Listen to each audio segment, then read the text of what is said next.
Home court belongs to the Timberwolves in this one as we bring you a Western Conference matchup here live from the Target Center in Minneapolis. We've got some terrific NBA action in store for you today. This is Kevin Harlan alongside Clark Kellogg and Steve Kerr. Take a look at the Jazz. Not one of the better records in the Western Conference. Right now, they're in 12th place. Well, Kevin, in the previous 3 games, they've mostly been backpedaling. They've just really been caught off guard. They've only won 1 of them, so I think tonight is really a big game. They've got to regain some confidence when they go against this club. Yeah, I think so too, Steve. I mean, they've got to start cooking with gas instead of electricity. I mean, they've got to show some fire and some fight, and they've only got 4 quarters left to make sure they can even this season tally up. So they've got to put some heat on that food. It always comes back to food with you, doesn't it, Clark? And checking out Utah's opening lineup. Hayward 3 and favors the 4. Trey Murray is out there with Burke, and it's Cantor in at the 5 down low. Now here's Hayward, and that is good. Good job threading that pass into the lane. I like his vision, guys. He sees everything. On defense, Minnesota. They defeated the Pelicans in their last game. You know, their percentage from long range that game was off the charts. It seemed like every time the home crowd got going, they just took the wind out of their sails with another 3-point barrage. Yeah, those bombs were really falling. And some trash talk between him and Dante Exum prior to the game tonight. Maybe they see each other as threats for that Rookie of the Year award. Well, they both are as explosive as it gets for a first-year player. You can make arguments both ways as to who has been the better rookie, and I'm sure this meeting will stir up the fire a little bit and fan those flames of debate. And that one's good. Burke. It's tipped. Now here's Hayward. Burke covering. Just around a minute and a half into the first quarter. And that one's good. Burke's got 6 points. Great job to hit his teammate on that move, Kevin. Dennis Cantor, originally from Turkey, some real promise offensively. Scores well on that left block, and he does a nice job on the offensive boards as well. At times, he's even shown the ability to step out and space the floor. It'll be interesting to see how his game develops. Now here's Hayward against New Orleans, who is really on his game. Here's Pekovic. No good with the layup. Jazz have gone 2 of 3 here to start out the game. Murray, the pass to Burke. There's the dish to Cantor. Jazz passing it around. Burke kicks to Murray. Out of bounds. Minnesota takes possession. And now let's find out who the top rookie setup men have been since the All-Star break with this look at the assist rankings.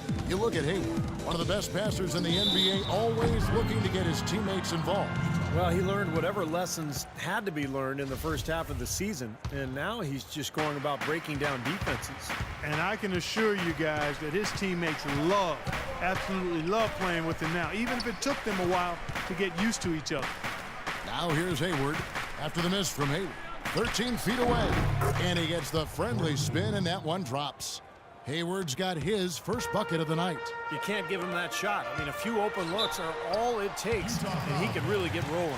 Minnesota shooting their first shots from the free throw line tonight. Well, impressive free throw shooting as a team this season, right around that 78% mark.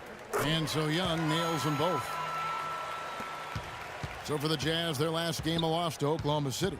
Well, there was a lack of discipline on their part in that game, guys. They committed a lot of silly fouls, and it hurt them.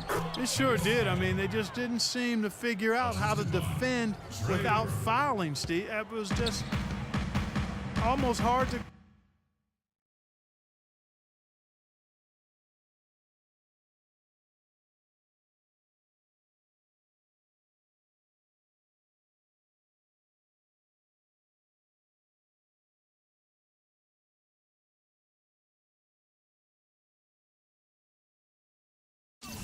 comprehend.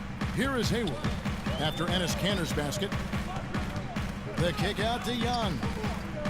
Pekovic with the screen for Hayward. Offensive rebound. A floater, and it's Pekovic missing. Jazz leading by 4 to the middle from 6 away. Hayward can hit.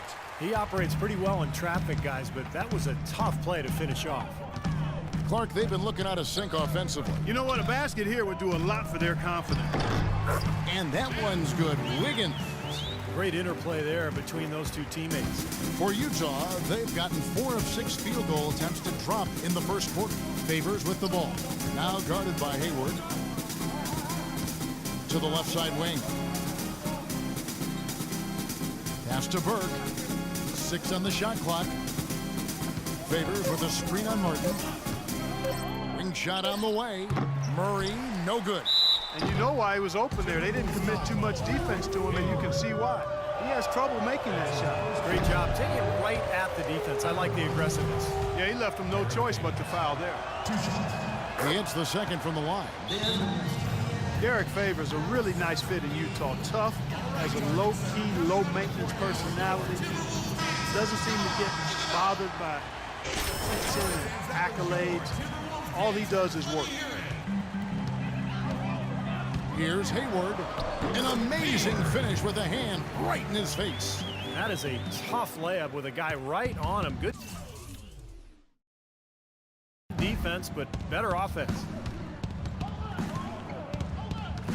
Inside to Favors. That one falls coming off Burke's feet. And Favors last season, guys, signing a 4-year extension with the Utah Jazz. Yeah, he wanted to stay in Utah, and they've certainly been happy to have him. A foundational piece for this team, no question. Now here's Hayward, averaging 20 points per game. And the Timberwolves tack on 2 more. Looked like the defense kind of backed off him, and he took advantage. Utah leading. Here's Burke. Here's Favors. And he banks in the layup. Favors has got 5 points so far. Minnesota with the ball. Last time they met was in Utah, where they beat the Jazz. And they did just what you have to do as a road team, guys. They never allowed any momentum to build up against it. It seemed like every time they took a punch, they had a counter. You'll like this, Steve. Reverse spurtability, we call that. They had any